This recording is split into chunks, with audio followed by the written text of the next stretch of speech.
दोस्तों वैसे तो इस चैनल पर मैं सिर्फ इन्फॉर्मेशन वाले या नॉलेजेबल वीडियो डालता हूँ, कोई भी पॉलिटिकल या कंट्रोवर्शियल इशू को कवर नहीं करता। बट इस केस में मेरे से रहा नहीं गया तो मुझे लगा अपने व्यूज़ शेयर कर देता हूँ। इस जगह को आप पहचानते होंगे, इससे जुड़ा हुआ जो केस चल रहा है वो भी आप अच्छी तरह से पहचानते होंगे। इस जगह को आप पहचान गए बट आप इस आदमी को नहीं पहचानते होंगे। इसकी बात मैं बाद में करूँगा। इस आदमी की वजह से और इस केस की वजह से हमारे कई इंस्टीट्यूट बंद हो गए हैं, जिसमें विकास, दिव्य कीर्ति सर, खान सर, ओझा सर और भी कई हैं। मैं ये नहीं बोल रहा कि इनके साथ गलत हुआ है, डेफिनेटली इन्होंने कोई कानून का उल्लंघन किया होगा, कोई पॉलिसी फॉलो नहीं करी होगी, कोई नियम का तोड़ मोड़ किया होगा या फॉलो नहीं किए होंगे, इस वजह से कार्रवाई हुई, वरना ये कहाँ चुप बैठने वाले थे अभी तक। और सबसे कॉमेडी बात तो ये है कि इस थार एसयूवी ड्राइवर को अरेस्ट किया गया, इसकी बेल भी रिजेक्ट कर दी गई है कि आपने कार चलाई तो इस कार के बहाव के पानी की वजह से गेट गिरा है।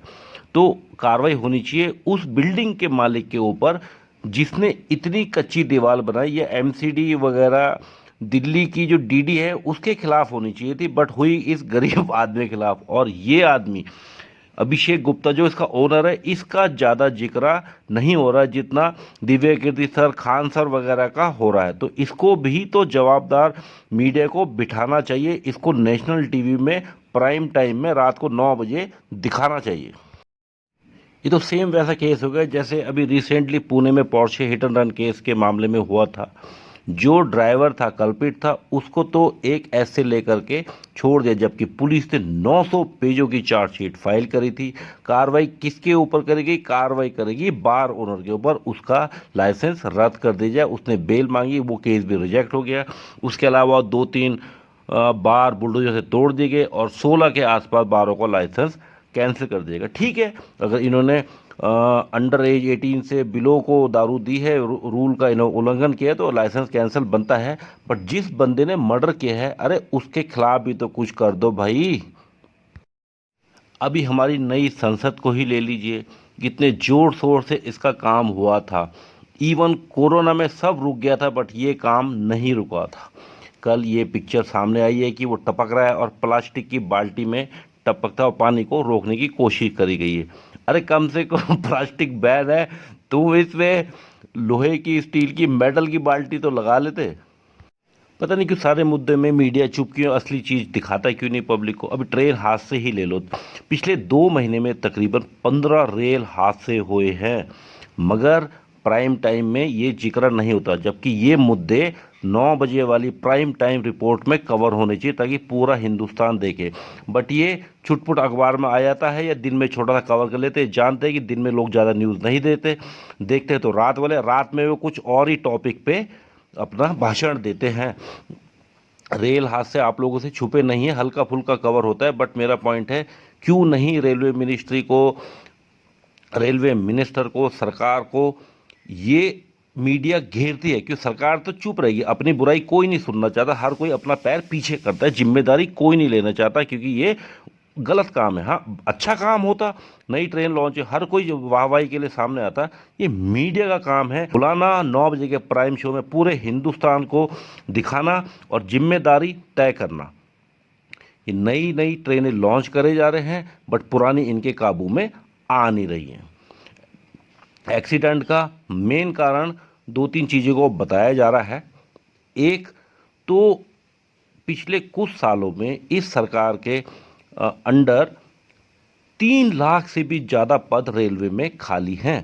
तो अगर आप ये पद भर देंगे, 2 प्रॉब्लम सॉल्व हो जाएंगी। एक तो अनएम्प्लॉयमेंट की हो जाएगी और दूसरा रेल में सिक्योरिटी रहेगी, क्योंकि अभी कम लोग काम कर रहे हैं तो कई बार उनसे गलती होने के चांसेस ज़्यादा हैं।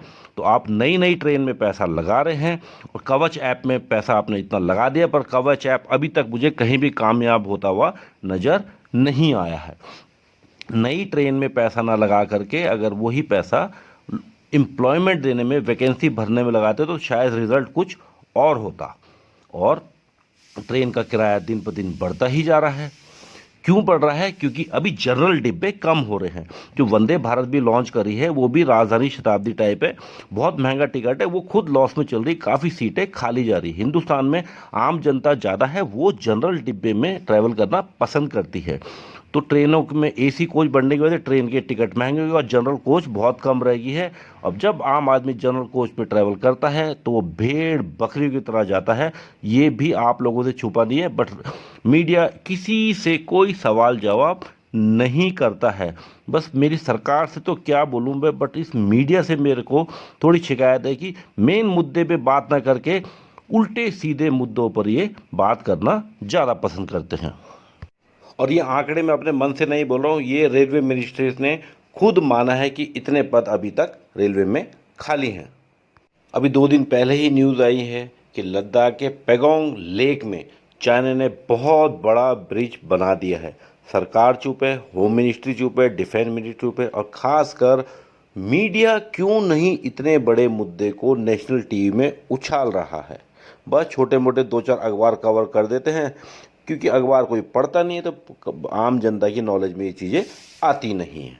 अभी आए दिन इतने सारे हमारे जवान शहीद हो रहे हैं, आप सुनते रहते हैं, देखते रहते हैं, मगर कभी भी किसी मंत्रालय की वजह तरफ से या मीडिया की तरफ से सीरियस इस पर डिस्कशन नहीं हुआ है। सारा ध्यान तो यही है कि बिग बॉस में कौन आया कौन गया। अब आधी तो गलती पब्लिक की है कि वो देखना ही ये बकवास मसाला न्यूज़ चाहती हैं, और गोदी मीडिया भी फ़ायदा उठा रहा है और यही उनके सामने परोस रहा है। दोस्तों, मेरा एम इस वीडियो को बनाना किसी सरकार को दोष देना नहीं है। मेरा एम ये है कि क्या इस देश में इंसानी जान की कोई कीमत है तो कोई जिम्मेदारी जवाबदारी क्यों नहीं ले रहा, और अगर नहीं ले रहा तो मीडिया उसको कटघरे में खड़ा क्यों नहीं कर रहा है कि दूसरे तीसरे बंदे को बलि का बकरा बनाकर केस को उलझ पुलझ करके बंद करने में क्यों लगा रहता है।